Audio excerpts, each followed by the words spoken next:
Hello, everyone. It's Shane Conto, your Wasteland reviewer, and welcome to the Wasteland Watchlist here on the SPDM Crew Podcasting Network. And this is where my guest and I pick a film from my obscenely long, obnoxious watch list that could be basically anything. And this time, we're heading off to Vegas, and joining me for this thrill ride of celebrities and random musical numbers, it's Chris Roberts. Hey, thanks for having me back again. Surprisingly. That's Well, Chris has become basically a friend of the show and comes on every couple of months. So, Chris, where can people find you and all of your great work?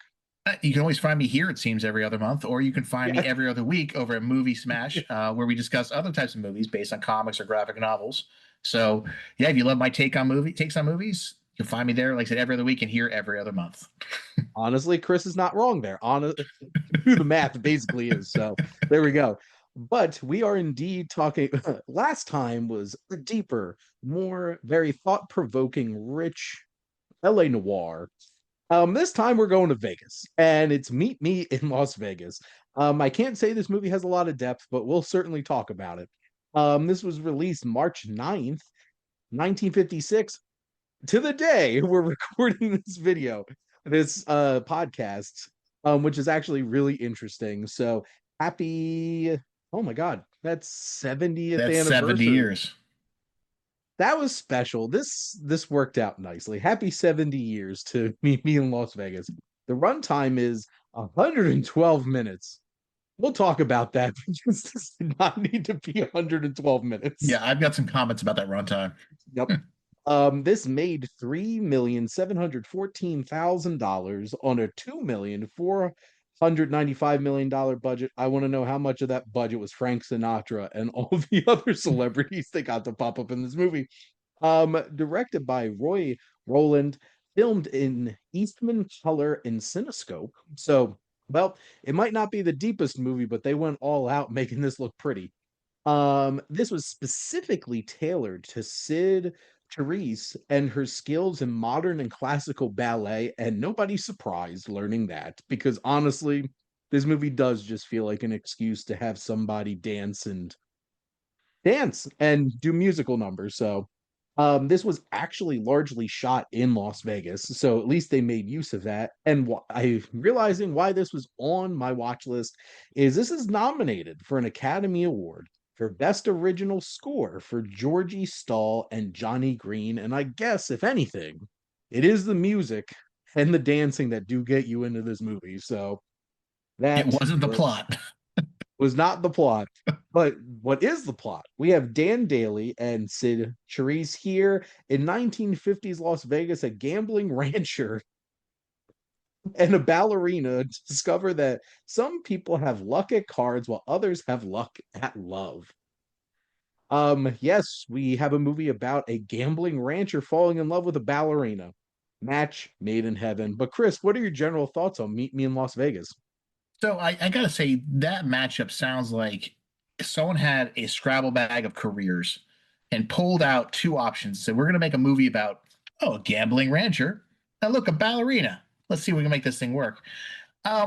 It's how do I put this? It feels like it wants to be a musical, but doesn't quite get there. Like I watched this, I had her get off Amazon Prime, and my wife was in the other room working, and I told her, "Hey, I'm about to go watch a musical."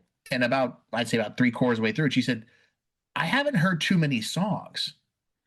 And it's a fair take, right? Yeah. Now, mind you, she's not watching it. She doesn't see how whimsical it is or see all the excuses they're having for when they actually do a song and dance. But she's right. It's what you traditionally think of as a musical. It was not that. It's not Singing in No, the Rain. no. It's more like we have a movie that has singing and dancing in it. Because I think there was only maybe one song and dance number that felt out of place from the scene and the scene at the time. And that was the barbecue. We can get into that later if you want to. Yeah. But it was probably the only musical number that felt out of place. Yeah, because the rest of these, it's just like they're in Vegas and somebody's performing. So, like, it's the Yeah. same kind of idea, like if you called Bohemian Rhapsody a musical or something like that, where it's just like, this is a band playing music. It's a musical, right? I'm like, really? But like, it's just a bunch of performances. And I'm pretty sure they just wanted to leverage all the famous people that they could get out of this. do musical or dance numbers. And you know what? They're fun, they're energetic. I imagine these are the types of things that you would have seen if you paid money in Vegas at the time to go watch performances. It certainly is vibrant. They really lean into like the crazy bright colors and rich, like this looks like a 50s, 60s movie with all that like pastels and bright colors and stuff like that. But it also really feels like it's not like one of those types of movies. Like this isn't particularly dynamic in its camera work. It's just it's bright, it's beautiful. Let's put on a show. And there could have been less time in between all those musical numbers because honestly, this was a drag, an hour and 52 minutes. I felt that the review must have been paid by the minute because there were times where you're like, okay, we got that scene, we can move on now. I agree with you. I think the production value of this movie for its time was very good. Yes. It was like beautifully shot. Camera angles are great. Especially in the intro when we're following the gambler around. Mm. It was obviously a wide open set that they're doing this on. Like I said, they threw it a few $1,000,000 at that time. That's a lot of money, and it made Yeah. money. So Mhm. maybe it was only playing in the theaters that weekend. I don't know, but it made a lot of money on its opening weekend. So my initial thoughts on it are the production value top notch. Plot wise, it's your standard musical, standard two people who are not quite enemies, but they don't like each other. Will they? Won't they? And all of a sudden they do, and then something gets thrown. And now they're in love, and all of a sudden something gets thrown into the mix. Now they're not in love, and they got to get back together because at the end of the day, love is the true meaning of life. And it all started because good luck charm to a gambler. And that's the thing, like Dan Daly isn't like your big time leading man of the time. He's not like big movie star kind of energy, but he kind of seems like he could be a rancher. And could be a gambler, to be perfectly honest. And Sid Charisse, it's like he is exactly what I feel like she probably is. She is a dancer, she's a performer, and you get that vibe. She And played herself. exactly. And they made this specifically for her. So I'm assuming that was the whole idea. It was like, hey, we're gonna make this vehicle for you. Like keep this nice and simple. It's gonna be you. You're playing yourself and just go with it. And like you mentioned, it has the he becomes infatuated because she's a good luck charm. Whenever she's there, he wins money. And then another woman enters the chat, and you're just like, is this going to mess things up?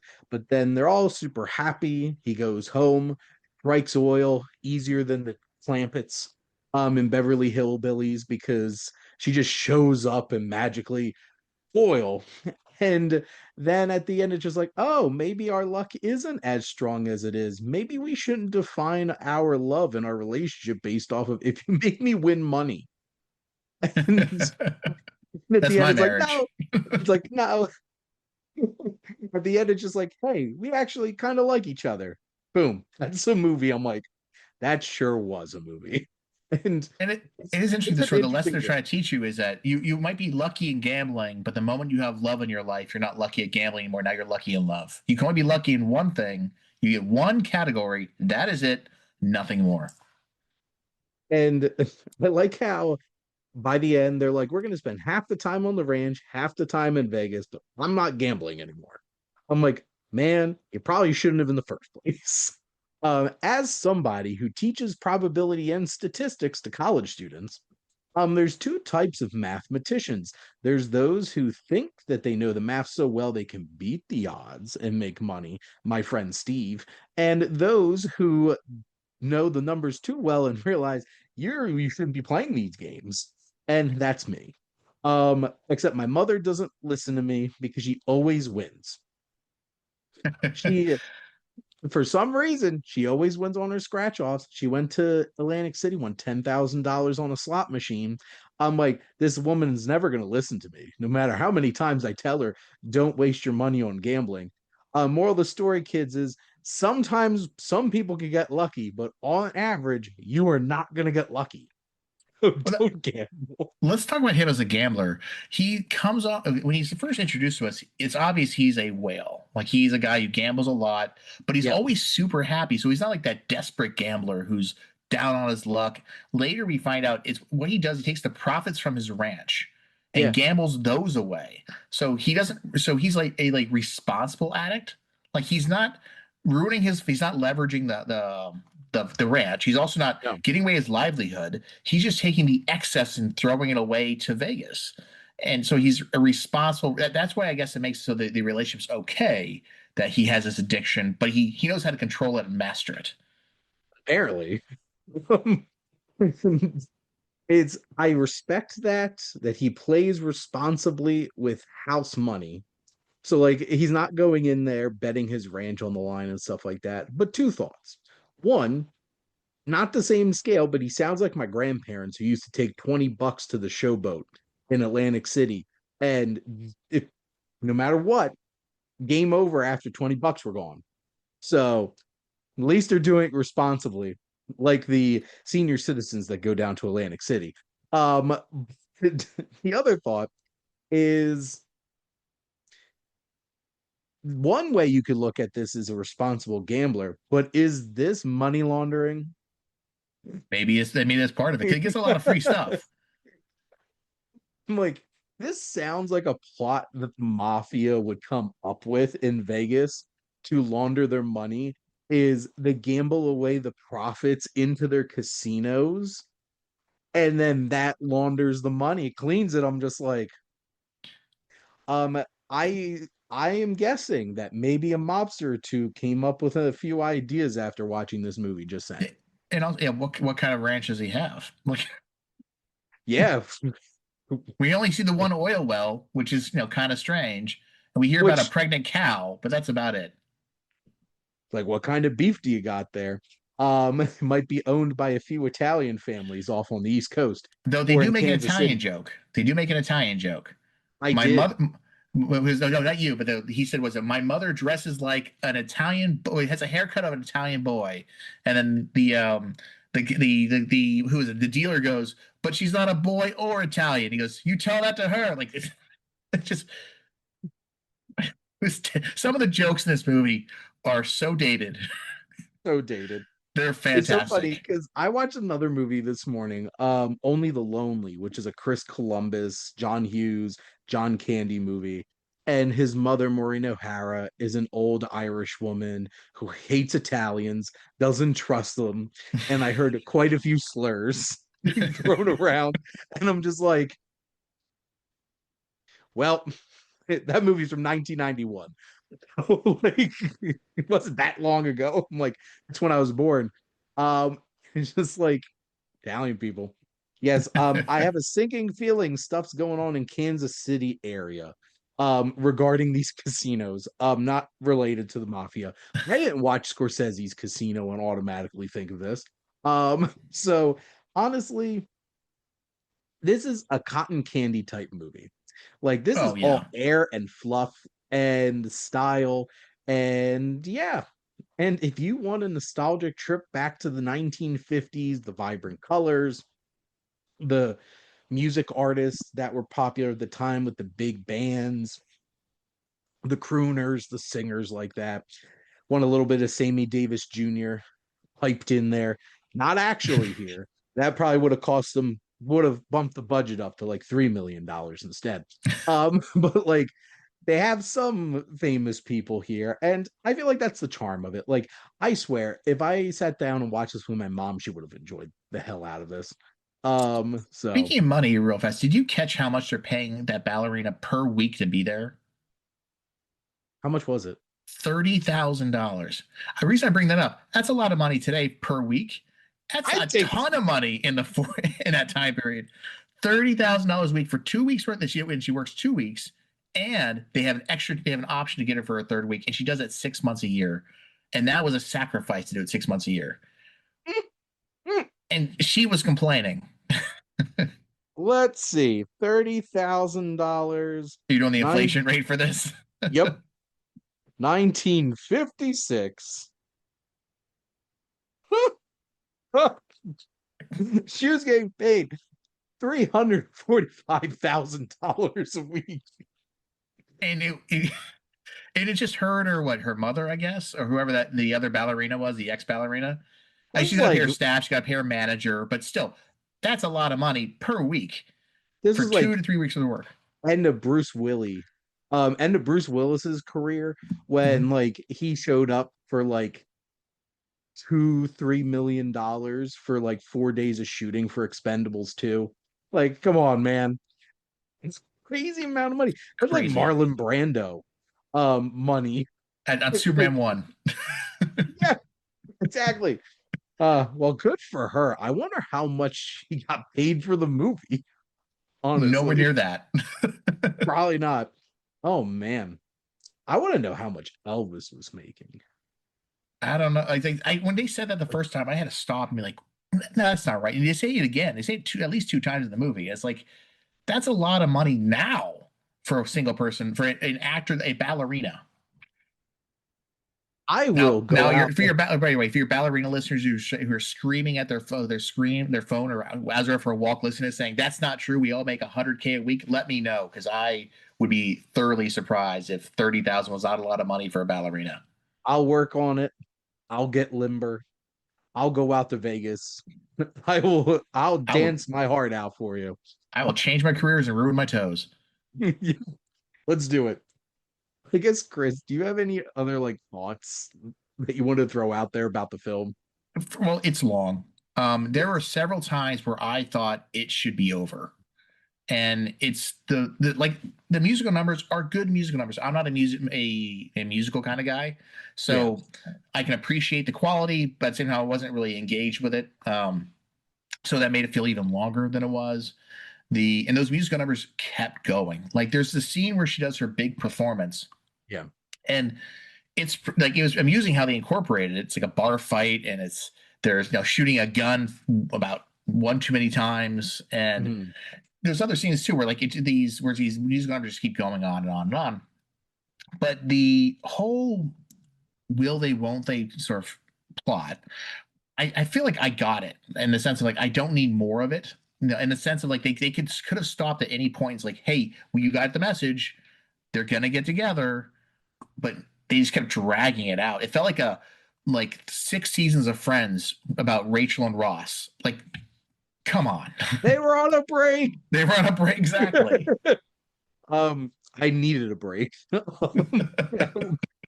No, there was one or two too many layers in this love story here that could have easily been cut out and heightened this film up for sure. But if you have 2 hours to spend and you want to be transported back to this time and have some fun with the vibes and everything, go for it. That's what you got. So, but I don't feel like I have much else to say. This really just feels like this was a film of its time. And certainly if you feel nostalgic for like 50s music and old Vegas kind of style, watch this or Ocean's 11, the original one. Where it's just the Rat Pack hanging out for 2 hours, which also felt very, very long because there was also barely any plot with that one either. That's just a Vegas movie thing. From the 50s and 60s, apparently. I agree, and it's there's nothing wrong with the film. It's cotton candy, as you said. There's nothing wrong like screaming at like why am I doing this to myself? It's not torture.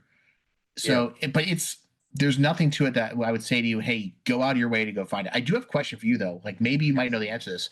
I was searching for this movie to find a place to look for it, and there are so many meet me in inner city name here movies.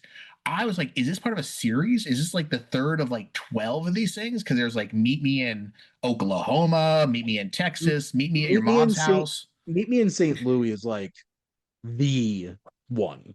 Like that is the most famous one with Judy Garland and uh Vicente Minnelli directed, who she wound up having a child with. Um Liza.